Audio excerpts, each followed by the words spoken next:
Moskwa ungkap kemunafikan AS larang minyak Rusia. Moskwa mengungkap kemunafikan larangan minyak Rusia yang diserukan Amerika Serikat. Seperti dilaporkan RT Rabu 8 Juni 2022, pasokan minyak mentah Rusia ke AS ternyata hampir 2 kali lipat meskipun ada klaim Washington. AS telah mengungkapkan kemunafikan dengan mengumumkan larangan minyak Rusia sambil terus membelinya dalam jumlah besar, kata Vyacheslav Volodin, pembicara Duma negara Rusia yang juga sekutu utama Putin. Washington mengklaim telah bergerak untuk membatasi semua impor minyak mentah Rusia. Beberapa produk minyak bumi, gas alam cair, dan batu bara pada awal Maret sebagai bagian dari sanksi yang dikenakan pada Moskwa atas konflik di Ukraina.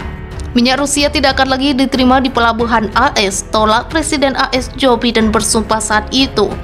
Tetapi pernyataan itu tidak didukung oleh tindakan, Volodin menunjukkan dalam satu posting Telegram pada Rabu.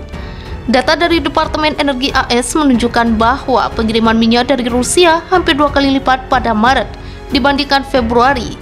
Masing-masing dari 2.325 menjadi 4.218 juta barel, tulis Ketua Parlemen. Terlepas dari larangan yang diumumkan, negara kita telah naik dari peringkat ke-9 ke peringkat ke-6 dalam peringkat pemasok minyak terbesar ke AS.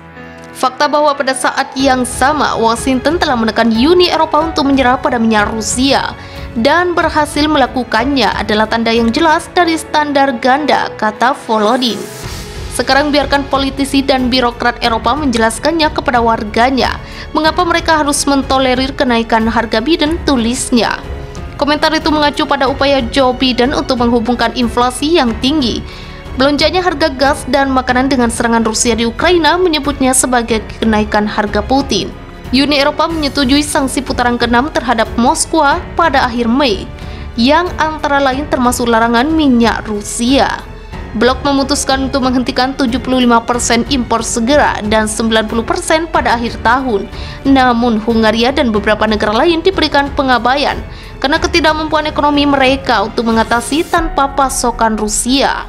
Pekan lalu Biden menyarankan agar AS bahkan dapat mencoba membeli beberapa minyak Rusia setelah embargo Eropa mungkin menurunkan harganya. Ada banyak pertimbangan yang terjadi tentang apa yang dapat dilakukan bahkan untuk membeli minyak tetapi dengan harga yang terbatas, kata Presiden AS ketika ditanya tentang bagaimana dia berencana untuk menangani rekor harga gas. Akan ada kebutuhan besar bagi Rusia untuk menjualnya, dan itu akan dijual dengan harga yang jauh lebih rendah daripada yang dihasilkan pasar sekarang. Namun Rusia meragukan rencana Biden. Dengan juru bicara Kremlin Dmitry Peskov bersikeras bahwa negara itu tidak akan menjual minyaknya tanpa keuntungan. Permintaan bisa turun di satu tempat dan naik di tempat lain. Rantai pasokan akan diorientasikan kembali saat para pihak mencari kondisi terbaik untuk perdagangan, kata Peskov.